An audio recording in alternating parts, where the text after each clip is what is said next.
ഞാന് പിന്നെ ഏകദേശം ഒരു 10 വർഷം മുന്നേ നെറ്റില് സോഷ്യൽ മീഡിയ ഒന്നും അത്ര സജീവമല്ലാത്ത സമയത്ത്, 10 അല്ല, ഏകദേശം ഒരു 10-14 വർഷം മുന്നേ ഒരു എലിവേഷൻ എൻ്റെ മൊബൈലിൽ നിന്ന് ഡൗൺലോഡ് ചെയ്തെടുത്തിട്ട് അത് പ്രിന്റ് ചെയ്ത് കണ്ട് സൂക്ഷിച്ചു വെച്ചു, അതിൻ്റെ ഹാർഡ് കോപ്പി. അങ്ങനെ അതിന് ശേഷം കയ്യിൽ വെച്ചു. 2-3 വർഷത്തിന് ശേഷം നമ്മളെ നാട്ടുകാരന് ആർക്കിടെക്റ്റായ ഉമയൂൺ കബീർ, ഹാബിറ്റാറ്റിൻ്റെ, അങ്ങനെ ഈ കബീർക്കൻ്റെ ഓഫീസിൽ പോയി, പരപ്പനാടി ഓഫീസിൽ പോയിട്ട് ജസ്റ്റ് ആ ഫോട്ടോ കാണിച്ചു കൊടുത്തെങ്കിൽ ഇങ്ങനത്തെ സ്റ്റൈല് വീട് അല്ലെങ്കിൽ ഇതുപോലെ ചെയ്യാൻ കഴിയുകയാണെന്നുണ്ടെങ്കിൽ ഒരു ട്രോപ്പിക്കൽ അല്ല, ജസ്റ്റ് ഒരു ട്രഡീഷണൽ സ്റ്റൈലായിരുന്നു ആ വീട്. അപ്പോൾ അതിനെന്താ ചെയ്തു തരാമെന്നുള്ള എനിക്ക് ആദ്യം ഒരു ചെറിയൊരു വിഷയം ഉണ്ടായിരുന്നു. കാരണം പ്രൊഫഷണൽസിൻ്റെ ഇടയിൽ നമ്മളൊരു ടേസ്റ്റ് ആയിട്ട് വരുമ്പോൾ അവരും നമ്മളും തമ്മിൽ ആ സിങ്കിങ് അത് കിട്ടുമെന്നുള്ളൊരു ഒരു പക്ഷെ മൂപ്പര് കൂളായിട്ട് നമ്മളെ ആഗ്രഹത്തിനനുസരിച്ച് നമ്മൾ കൊടുത്ത എലിവേഷന് വളരെ മിനിമലായിട്ട് ചെറിയ ചേഞ്ചസ്, കൂടുതൽ സംഭവങ്ങളും ആ ഫോട്ടോയിലുള്ള കാര്യങ്ങളിൽ നിന്ന് ജസ്റ്റ് ഒഴിവാക്കിയിട്ട് വളരെ സിമ്പിളായിട്ട് നമുക്ക് ആദ്യമുള്ളൊരു കൺസേൺ എന്താണെന്ന് വെച്ചാൽ കൂടുതൽ എക്കോ ഫ്രണ്ട്ലി ആവുക. പിന്നെ സൗകര്യങ്ങൾ ചുറ്റിലുള്ള വീടിൻ്റെ ഉള്ളിൽ നിന്ന് പുറത്തുനിന്ന് ഉള്ളിലേക്ക് വരുമ്പോൾ ആ ഒരു ഭയങ്കരമായിട്ടുള്ള മാറ്റം ഫീൽ ചെയ്യാത്ത രീതിയിലാണ് ഡിസൈൻ ചെയ്തിട്ടുള്ളത്. നല്ല എയർ പാസിംഗ് ആണ്. പകൽ സമയത്ത് പോലും നമുക്ക് ലൈറ്റിൻ്റെ ആവശ്യം, ഈവൻ ബെഡ്റൂമിൽ മാത്രമല്ല ബാത്റൂമിൽ പോലും ലൈറ്റിൻ്റെ ആവശ്യം പകൽ സമയത്ത് തീരെയില്ല. ഞങ്ങൾ ലൈറ്റ് ഉപയോഗിക്കാറുണ്ട്. ഭയങ്കര ചൂട്. ഇപ്പോൾ ഈ കഴിഞ്ഞ വർഷത്തെ സമ്മർ സീസണൊക്കെ എന്ന് പറഞ്ഞാൽ ഭയങ്കര ചൂടായിരുന്നു. ആ സമയത്ത് പോലും ഇവിടെ എ സി ഇല്ല. വീട്ടിൽ എ സി ഇല്ലാതെയാണ് ഞങ്ങൾ കിടന്നുറങ്ങിയത്. ഫാന്, നാച്ചുറൽ എയർ നന്നായിട്ടുണ്ട്. അപ്പോൾ നമ്മൾ ഇരിക്കുന്ന ഭാഗം, എൻ്റെ വീടിന് പിറകുവശം പാടാണ്. അപ്പോൾ നമ്മളെ വീട് ജസ്റ്റ് ഒരു ഡയമണ്ട് സ്റ്റൈലിൽ ഒരു കട്ടിങ്ങിലാണ്, ഒരു സ്ക്വയറിൻ്റെ ഉള്ളിൽ ജസ്റ്റ് ഡയമണ്ട് കട്ടിങ്ങിൻ്റെ സ്റ്റൈലിലാണ് വീടിൻ്റെ ഒരു പൊസിഷൻ ചെയ്തിട്ടുള്ളത്. പരമാവധി ആ ഒരു എയർ കിട്ടുന്ന രീതിയിൽ എയർ പാസിങ്. ക്രോസ് വെന്റിലേഷൻ്റെ കാര്യത്തിൽ വളരെ കൺസേൺഡ് ആയിരുന്നു. നന്നായിട്ട് ആ ക്രോസ് വെന്റിലേഷൻ ചെയ്തിട്ടുണ്ട്. പിന്നെ നമ്മൾ ഇന്റീരിയറിൻ്റെ ഭാഗമായിട്ട് ചെറിയ എലിമെന്റ്സ്, വുഡനും കുറച്ച് ടെറാക്കോട്ട, ക്ലയൻ്റൊക്കെ ചെറിയ സംഭവങ്ങൾ വെച്ചിട്ട് ആ ഒരു എലിമെന്റ് ഇന്റീരിയറിൻ്റെ ഭാഗമായിട്ട് മാറി.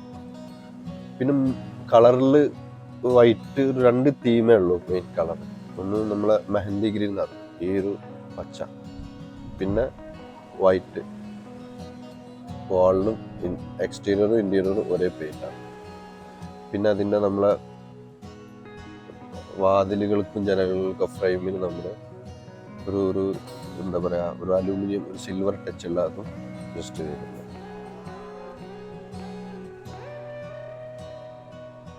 സിറ്റ് ഔട്ട് വലിയ വലിപ്പമൊന്നുമില്ല, ഒരു മിനിമം സൈസാണ്. പുറത്തുനിന്ന് എക്സ്റ്റീരിയർ എലിവേഷൻ്റെ എക്സ്റ്റീരിയർ ലുക്കാണ് ഞാൻ പറഞ്ഞ ലാറ്ററൈറ്റിൻ്റെ 2 പില്ലേഴ്സ് പോർച്ചിനും, പിന്നെ 2 ബെഡ്റൂമിൻ്റെ പുറത്തേക്കുള്ള ചുവരിൻ്റെ 2 കോർണറും ലാറ്ററൈറ്റ് ഡിസൈനാണ് ചെയ്തിട്ടുള്ളത്. പിന്നെ നമ്മൾ സ്റ്റെപ്പ് വരുന്നത് ജസ്റ്റ് പണ്ടത്തെ കാലത്ത് ഒരു 10-30 വർഷം മുന്നൊക്കെ മാർബിൾ നാട്ടിൽ ഇറങ്ങി ഉടനെ ഉണ്ടായിരുന്ന ഒരു മാർബിളാണ്. ആ മാർബിള് ജസ്റ്റ് ലപ്പോത്ര ചെയ്യുന്നത് മാതിരിയല്ല. എനിക്ക് തോന്നുന്നു ലപ്പോത്ര ഇത് ഒരു ഫ്ലെയിം ചെയ്തിട്ടാണ് ലപ്പോത്ര അങ്ങനെ ആ ലെതർ ഫിനിഷിങ്ങിലേക്ക് ആക്കുന്നത്. ഇതൊരു കെമിക്കൽ ട്രീറ്റ്മെൻറ്റ് ചെയ്തിട്ട് കുറച്ച് റഫാക്കി എടുക്കുകയാണ്. എന്തോ ഒരു കെമിക്കലാണ് അതിൽ യൂസ് ചെയ്യുന്നത്. അപ്പോൾ ആ ഒരു റഫ്നെസ് എപ്പോഴും ഉണ്ടാവും. പിന്നെ വരുന്നത് സിറ്റ് ഔട്ടും നമ്മളെ ഫ്ലോറെല്ലാം കോട്ട സ്റ്റോൺ ആണ്. പിന്നെ ലിവിങ് റൂം ജസ്റ്റ് ഓപ്പണാണ്. ജസ്റ്റ് ലിവിങ് റൂമിൽ നിന്ന് നേരെ നോക്കിയാൽ കോർട്ട്യാർഡിനോട് അറ്റാച്ച് ആയിട്ട് തന്നെ നമ്മുടെ ഡൈനിങ് ടേബിൾ ഉണ്ട്. കോർട്ട്യാർഡിലൊരു ചേറ്റിയമ്പടിയുണ്ട്, ഒരു സ്ലാബ്. ആ സ്ലാബ് ആണ് ഡൈനിങ് ടേബിളിൻ്റെ ഒരു സൈഡിലുള്ള സീറ്റ്.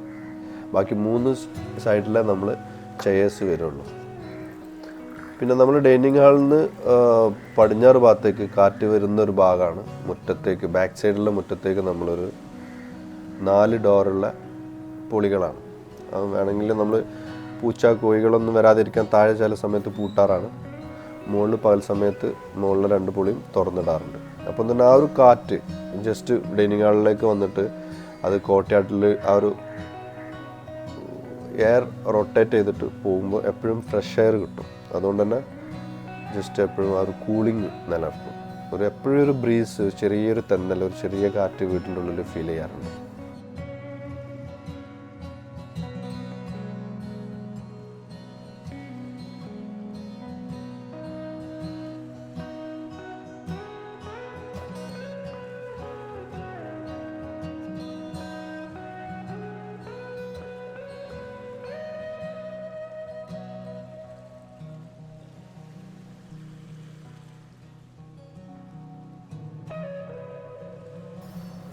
ഡൈനിങ് ഹാളിൻ്റെ 2 സൈഡിൽ നമ്മൾ അബ്ലൂഷൻ ഏരിയ ഉണ്ട്, ഒന്നും ഉണ്ടാക്കാനുള്ള.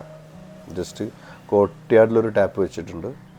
വാഷ് ബേസിൻ്റെ അറ്റാച്ച് ആക്കി കുറച്ചപ്പുറത്ത് ജസ്റ്റ് കൈ കാല് കഴുകാനും ഒതുവൊക്കെ ചെയ്യാനും വേണ്ടിയിട്ട്.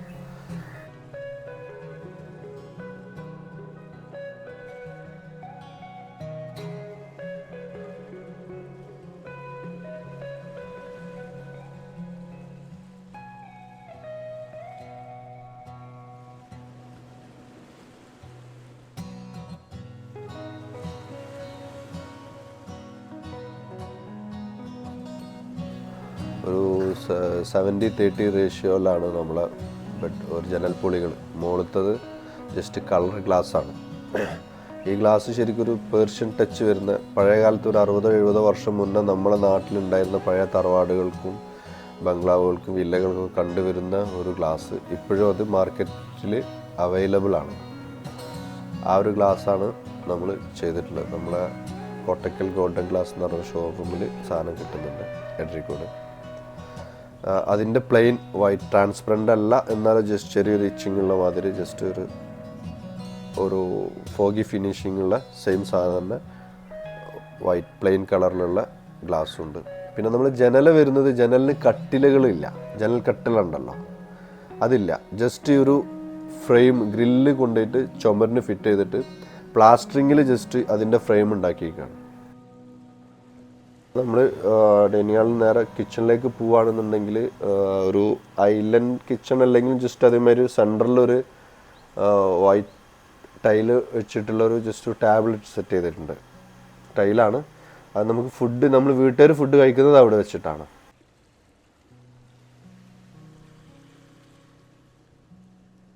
കിച്ചൻ്റെ പുറത്തേക്ക് നമ്മൾ ജസ്റ്റ് ഒരു എക്സ്റ്റൻഷൻ ഏരിയ ഉണ്ട്. കാരണം വീടിന് ലേഡീസ് ലിവിങ് ഇല്ല. അതുകൊണ്ട് തന്നെ അത് പ്ലാൻ ചെയ്തിട്ട് ഒഴിവാക്കിയതാണ്. പുറത്തേക്ക് ഇങ്ങനെ ഒരു സംഭവം വരാനുള്ളത് കൊണ്ട് തന്നെ. അവിടുന്ന് പുറത്തേക്ക് നല്ല വ്യൂ ആണ്, പാടാണ്. മഴക്കാലത്ത് ഫുള്ള് നിറഞ്ഞിരിക്കുന്ന പുഴ കാണാം. നല്ല ഒരുപാട് പക്ഷികൾ വരുന്നൊരു സ്ഥലമാണ്. ഒരു ഡിസ്റ്റർബൻസ് ഇല്ലാതെ വിവിധ സ്ഥലം വിദേശ പക്ഷികൾ വന്നിട്ട് സ്വൈരവിഹാരം നടത്തുന്ന അവരൊരു ഹാബിറ്റാറ്റാണ് ഇതിൻ്റെ പിറകുവശം. ശരിക്കും ഒരു ആവാസ വ്യവസ്ഥയാണ്.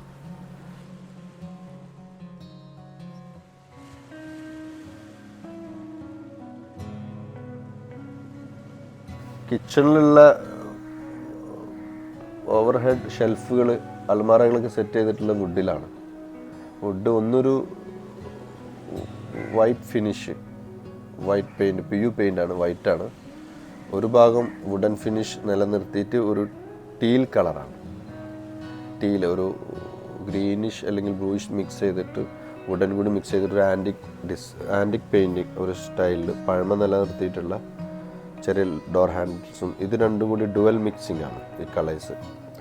പിന്നെ ചെറിയ അലമാരകളൊക്കെ പഴമ നിലനിർത്തിയിട്ട് ഷെൽഫുകളൊക്കെ ചെയ്യാൻ പരമാവധി ശ്രമിച്ചിട്ടുണ്ട്. ആവശ്യത്തിന് വെന്റിലേഷൻ, ക്രോസ് വെന്റിലേഷനും ഒക്കെ വർക്ക് ഏരിയക്കും കിച്ചണും ഉള്ളത് കൊണ്ട് വീടിനകത്തേക്ക് അതിൻ്റെ ഒരു ഫുഡ് ഉണ്ടാക്കുമ്പോഴുള്ള ഒരു സ്മെല്ല്, അതിൻ്റെ ഒരു ഡിസ്റ്റർബൻസ് ഒന്നും ഡൈനിങ് ഹാളിലേക്കോ മറ്റ് വീടിൻ്റെ ബാക്കി ഭാഗങ്ങളിലേക്കോ ഉണ്ടാവാറില്ല. അതൊരു സൗകര്യമായിട്ട് തോന്നിയിട്ടുണ്ട്. പിന്നെ ഡൈനിങ്ങിൽ നിന്ന് നമ്മൾ നേരെ സ്റ്റെയർ കയറിയിട്ട് എത്തുന്ന ഫസ്റ്റ് ലാൻഡിങ്ങിലാണ് നമ്മളെ സ്റ്റഡി ഏരിയ. അത് താഴെ ഒരു അബ്ലൂഷൻ ഏരിയ, ഞാൻ പറഞ്ഞല്ലോ, ഒതുണ്ടാക്കാനുള്ള ഒരു ഏരിയ, വാഷ് ബേസിനും ഒതുണ്ടാക്കാനുള്ള ഒരു ഏരിയ കുറച്ച് വന്നപ്പോൾ സ്വാഭാവികമായിട്ട് അവിടെ കുറച്ച് സ്പേസ്, ലാൻഡിങ്ങിനോട് കൂടി കുറച്ച് സ്പേസ് കിട്ടിയപ്പോൾ നമ്മളിത് ഒരു സ്റ്റഡി ടേബിളും കാര്യങ്ങളൊക്കെ സെറ്റ് ചെയ്തു. അതിൻ്റെ ജസ്റ്റ് ഒരു സൈഡിലെ വാള് നമ്മൾ ഒരു ഇഷ്ടികൻ്റെ ഡിസൈന് പരമാവധി ആ ഒരു നാച്ചുറൽ രീതിയിൽ കുറഞ്ഞ ഭാഗത്ത് കീപ്പ് ചെയ്തിട്ടുണ്ട്. അത് 4 ജനലാണ് ആ ഒരു കുറഞ്ഞ ഏരിയക്ക് നമ്മൾ കൊടുത്തിട്ടുള്ളത്. ആ ജനല ആ ഏരിയക്ക് മാത്രമല്ല, വീടിൻ്റെ മൊത്തം ഭാഗത്തേക്ക്. മുകളിൽ 2 ബെഡ്റൂമാണുള്ളത്.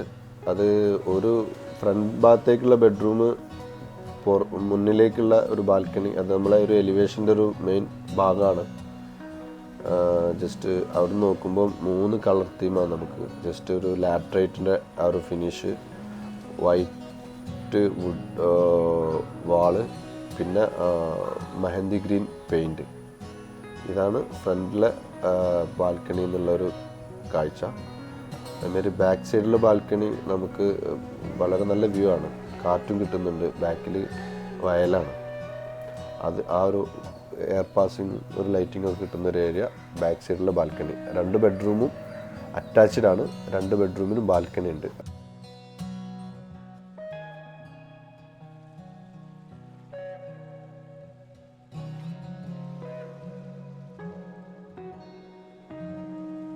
നമ്മൾ ഹൗസ് വാമിങ്ങിൻ്റെ ഒരു 2 വർഷം മുന്നേ തന്നെ ഓടിട്ടിരുന്നു. അതുകൊണ്ട് നമ്മൾ പോളിഷോ ഒന്നും ചെയ്യാത്തതുകൊണ്ട് തന്നെ ഒരു ആൻറ്റി ഫംഗൽ ആയിരിക്കുമല്ലോ സാധാരണ പോളിഷും കാര്യങ്ങളൊക്കെ, പെയിൻറ്റ് പ്രൊട്ടക്ഷൻ. ഇത് പർപ്പസ്ഫുള്ളി അത് ഒഴിവാക്കിയിട്ട് 1-2 സീസണിലെ മഴ അതിന് കിട്ടി. വെയിലും മഴയും കിട്ടിയപ്പോൾ എച്ചിൽ പിടിച്ചിട്ട് ആ പഴയ രീതിയിൽ അതങ്ങനെ ആവാനും വേണ്ടിയിട്ട് അങ്ങനെ ഇട്ടതാണ്.